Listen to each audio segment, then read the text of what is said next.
Vault 108, on its surface, appears to be one of the more interesting vaults in Fallout 3.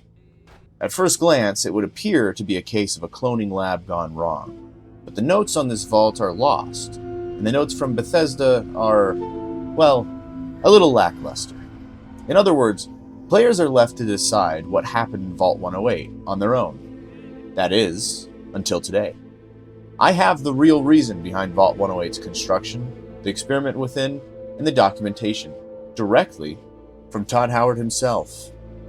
By the end of this video, you will know the experiment of Vault 108 and whether or not it was successful, and you'll have the answer to one of the greatest mysteries in Fallout. Or, at least you'll know why the game devs put it in. So what are the facts in Fallout 3 about Vault 108? Well, according to the Citadel's computer, we know construction started in 2061 and stopped 8 years later in 2069. Nice. The halt in construction was due to a work stoppage. We know it was designed to hold 475 people and to stay closed for 38 years. We know it had a power supply designed to run for 20 years, with a backup power supply that could not power the entire vault.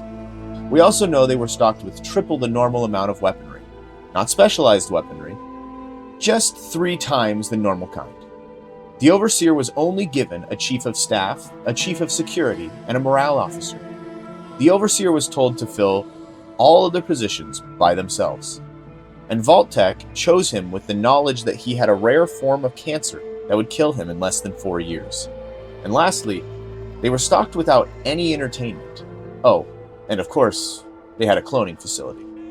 As far as notation, the only thing we have is an incomplete cloning log that essentially says that Gary, copy 53, is hostile to all non-clones, that the previous 52 copies were the same way, and that they were running out of space to keep the clones in. It further says that copy 54 is even more hostile, continuing the trend of increasing hostility. The Doctor was injured while observing copy 54, and they decided to begin disposing of clones to make more space for the observation of new ones. That is all the canonical documentation in regards to Vault 108 in all of Fallout 3.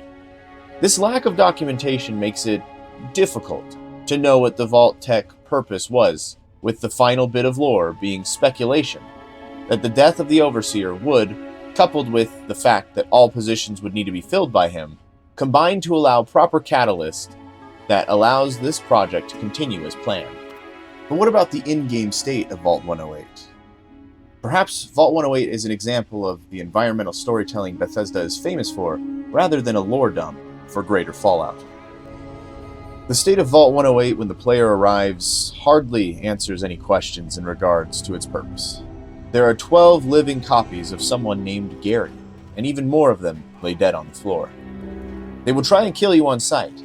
Contrary to the documentation stating that there are 3 times the number of weapons, most Garys are unarmed, and the ones who are armed are mostly carrying pipes or knives, rather than the batons and 10mm pistols we know are standard issue to vaults. Only Gary number 1 has a 10mm pistol. The cloning lab is at this time inactive, and power is low, on an emergency level as suggested by the use of a backup generator, which was known to be insufficient for normal power. We can find the cloning lab, with the observation room beside it, and the Doctor's cloning notes, as mentioned earlier. All over, there are clear signs of struggle and death. New bodies of creatures and people from the capital wasteland litter the vault, along with much older skeletons that look to have been picked clean. The dim lights make it more like exploring a cave than a vault, and entire portions of the vault are barricaded off by whatever furniture could be found. The weapons are missing. The residents are missing. The notes fleshing out the story are missing. All we find are clones who wander around, only communicating with one word: Gary, as though they don't know anything else, and they attack you on sight. The most notable aspect of the vault is its clear state of destruction. The vault door is completely open, but it won't close again, as if the opening was automated, and it now will never close again. All over the vault, rust and leaks are present, and barricades have been piled in front of all the hallways that lead deeper into the vault. As such, we don't have access to the Overseer's office, or the female dorm, and therefore we have an incomplete view of what happened, making drawing conclusions from the game world extremely difficult. This, coupled with the lack of in-game documentation, has always made it impossible to get a real definite answer as to what happened to Vault 108. But what about documentation outside of Fallout 3, from Bethesda themselves? Is there a clue that everyone's been missing to the Vault's development in there somewhere?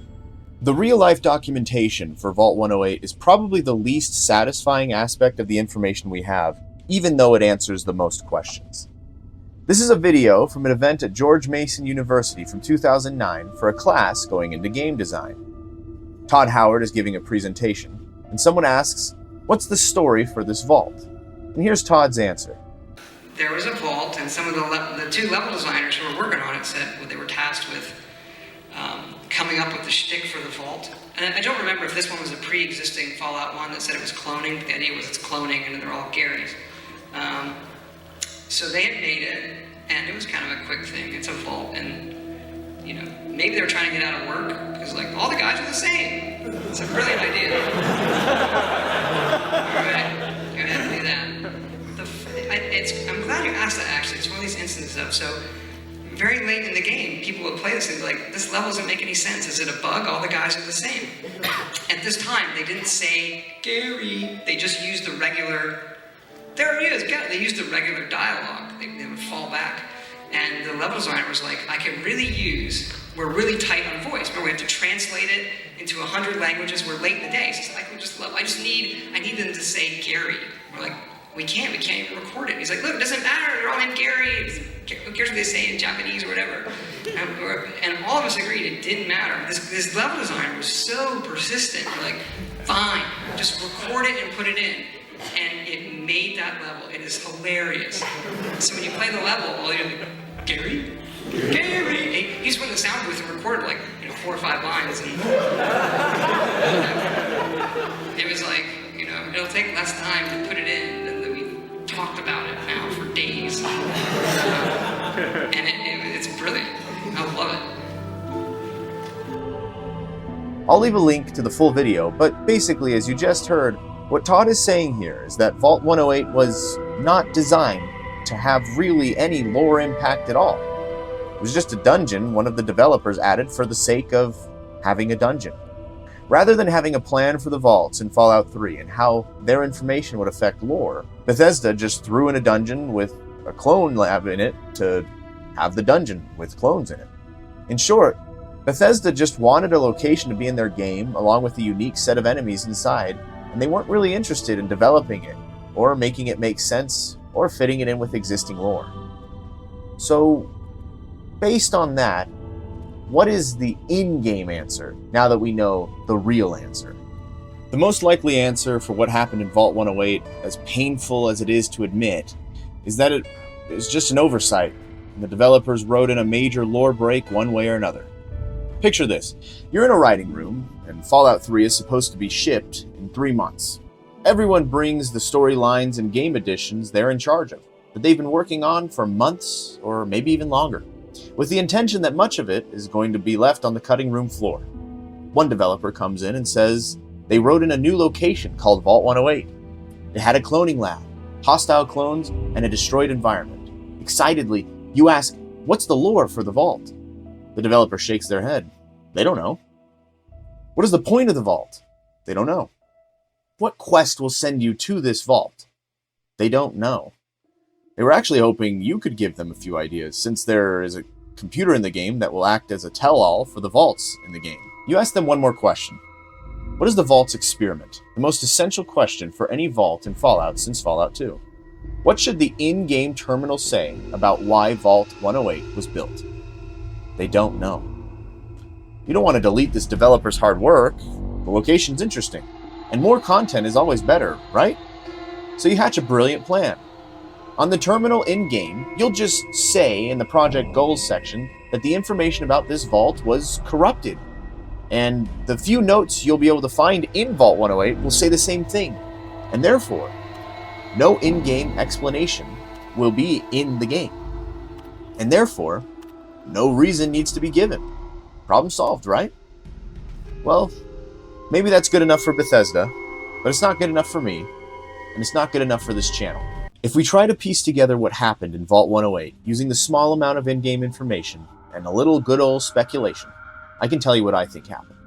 A lack of management, a dead overseer, low amounts of electricity, lots of weapons, and no entertainment, along with the jarring addition of an automated cloning machine that continuously made clone after clone, combined to form this, a vault empty of people, but full of clones.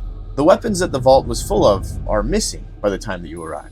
There's a note that the Gary clones are hostile to anyone except other Gary clones. But they have a plan to dispose of the clones to make room for more clones. Here's exactly what happened. Only the morale officer and the chiefs of security and staff were chosen for their work experience. Everyone else, doctors, janitors, repair people, they're just chosen from standard citizens who inhabit the vault. The overseer dies after 4 years, taken by cancer. His place is filled with a normal citizen, or perhaps left vacant altogether. After 20 years in the vault, and just as the observation room fills with hostile clones, and the plan is made to dispose of some of them, the unthinkable happens. The power goes out. Not to worry, the backup power comes on moments later. The dwellers, asleep in their beds, find that the emergency lighting is plenty to still see with, and any other issues can be worked out between the head of security and their officers. But there is another problem that no one in the vault has the experience to know about. All the engineers and repairmen have been chosen from a group of normal, everyday citizens who learned on the job. They have no knowledge of vault tech construction or its systems.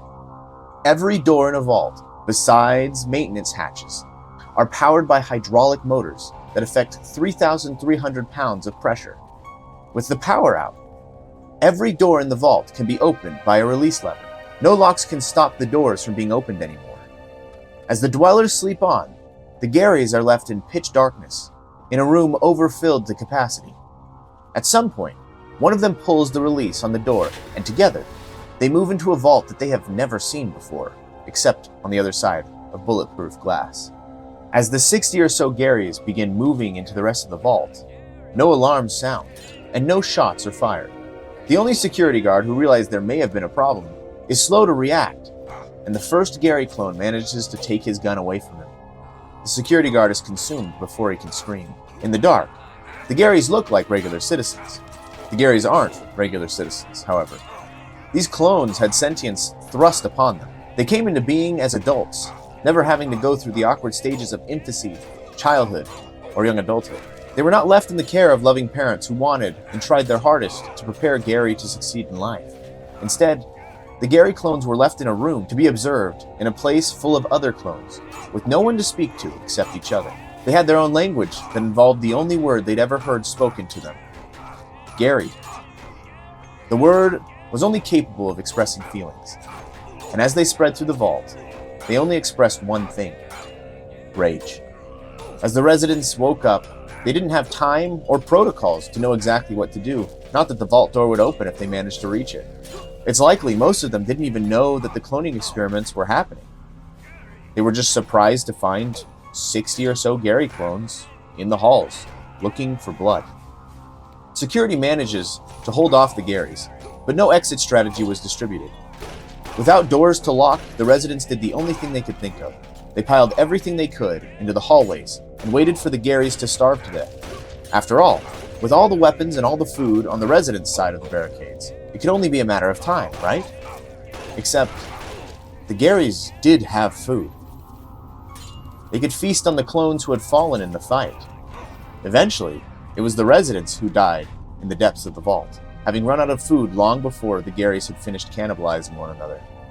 After all, anytime the food ran low, the cloning machine would finish another one of the new Garys, with data intact to make more until the power went out.